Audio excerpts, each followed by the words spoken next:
Welcome to Chapter 7. I'm Professor Clemens, your lifelong motor development teacher, and we're going to talk about development of human locomotion. What is locomotion? It's moving from place to place, moving on 1, 2, or 4 limbs. Examples are crawling, walking, running, hopping, skipping, galloping, or using other modes. In video 7.1, we're going to talk about crawling, moving on hands and abdomen. Creeping, moving on hands and knees, are other forms of early locomotion. Let's look at the videos.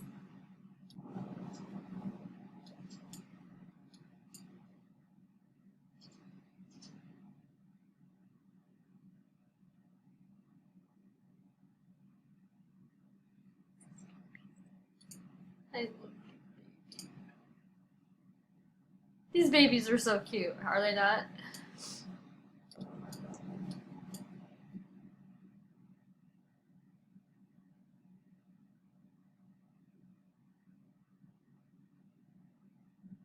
Walking is the first form of upright bipedal locomotion, or bipedal, excuse me.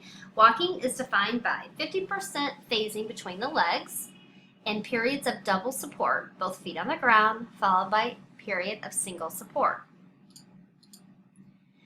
Early walking maximizes stability and balance over mobility. Arms are in high guard. Feet are out-toed and spread wide apart. Independent steps are taken. Rate controllers are strength to support body on one leg and balance.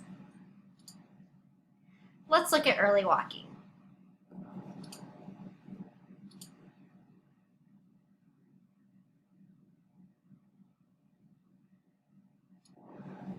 How could balance, strength, and/or coordination act as a rate limiters for creeping and crawling?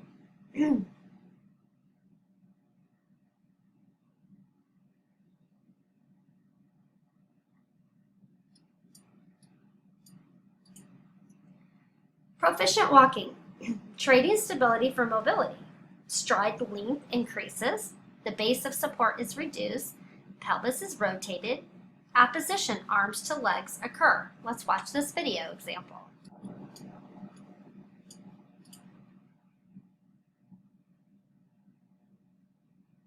Developmental changes in walking. Early childhood. By age 4, essential components of an advanced walk are present. In older adulthood, we can maximize our stability, out-toeing increases, stride length decreases, pelvic rotation decreases, speed decreases, and objects are used as balance aids. Here are some rate controllers in later walking. Any of the changes associated with the aging process can act as a rate controller. Most obviously, changes in structural constraints can influence walking. Running occurs 6 to 7 months after walking starts. It's defined by 50% phasing between the legs. Flight, phase, followed by single support.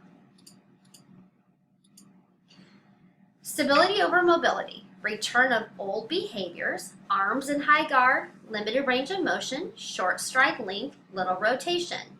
Let's watch the video.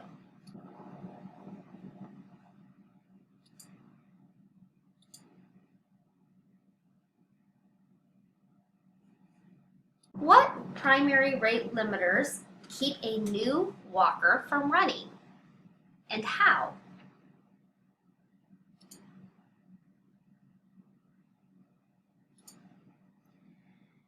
Proficient running, less stability, more mobility. Increased stride length. Planar movement, narrow base of support, trunk rotation, opposition. Let's watch this video.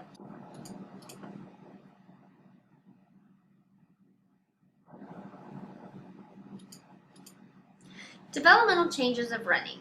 Early running. As a pattern grows, qualitative changes in running patterns combined with physical growth and maturation generally result in improved quantitative measures of running.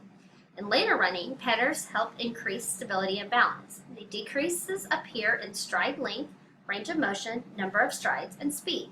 Rate controllers are balance and strength. Exercise can allow seniors to run for years.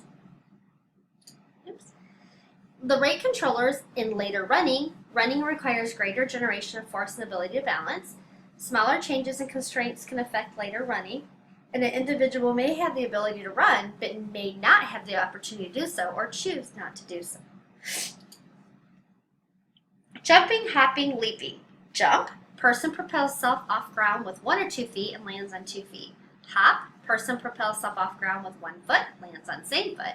Leap, person propels self off the ground with 1 foot, extends flight period, and lands on opposite foot. Early jumping. Children often begin simple jumping before age 2. People can perform either vertical or horizontal standing long jump. Early characteristics involved are jumping only vertically, 1 foot takeoff or landing, no or limited preparatory movements. Proficient jumping. Preparatory crouch maximizes takeoff force.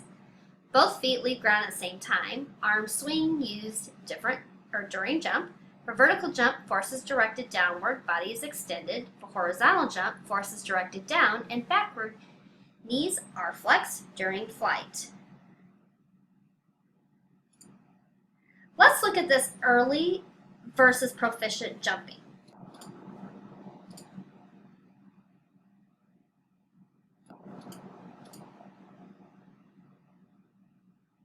Continuous growth in body size and strength contributes to quantitative improvements.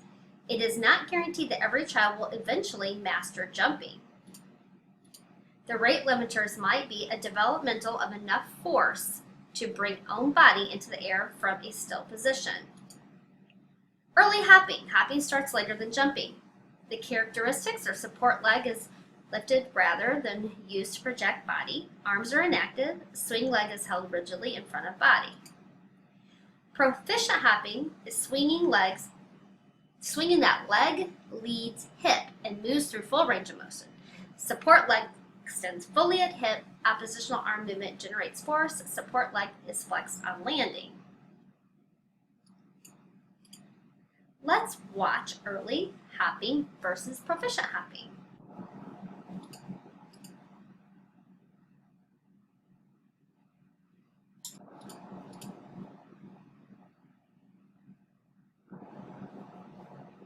Developmental changes in hopping. A few children under 3 can hop repeatedly. Adaptations of this neuromuscular system that moderates the force of landing, due at least in part to an interaction of individual constraints in the body and within the framework of the principles of motion.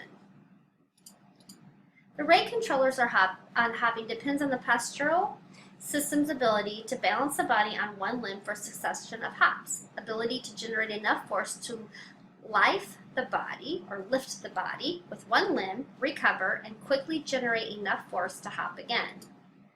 Galloping, sliding, and skipping involve combinations of skills previously obtained: stepping, hopping, leaping. Gallop and slide are asymmetric. The gallop, forward step on 1 foot, leap on another. Slide, sideways step on 1 foot, leap on another. And skip is symmetric, alternating steps, hops on 1 foot, then on the other.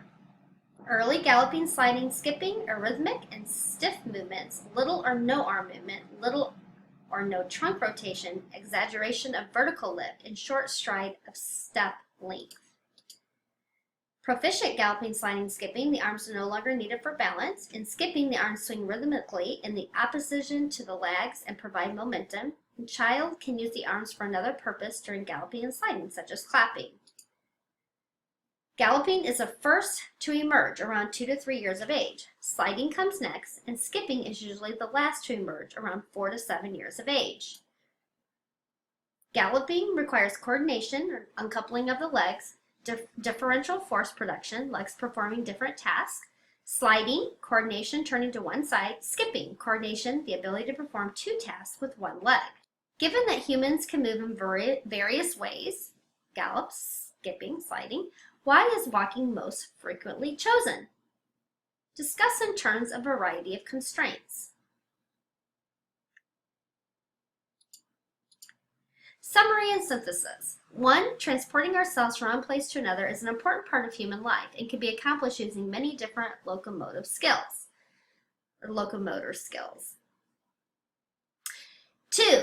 From early childhood through later adulthood, many individual constraints act as rate limiters in the emergence and maintenance of skills.